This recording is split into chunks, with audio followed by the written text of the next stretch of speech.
Hi, this is All Things Property with me, Zamanto Khumalo.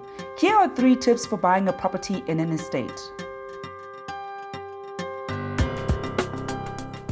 First is to ask for the financials. Having a look at the financials gives you a sense of how many owners in that homeowners association are in arrears and also the financial stability of that particular estate. You want to make sure that you are buying into an estate that is financially sound and fit. The second one, and it's still a financial one, is to assess the reserve funding. Now, every homeowners association is legally obligated to have a certain percentage towards the reserve funding. You want to make sure that that particular estate either has it or exceeds it, so make sure to check it out.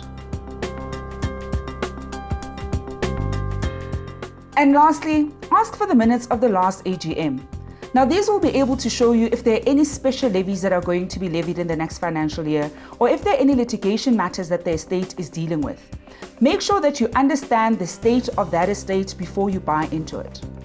For more tips and advice on all things property, visit our blog on www.builders.co.za.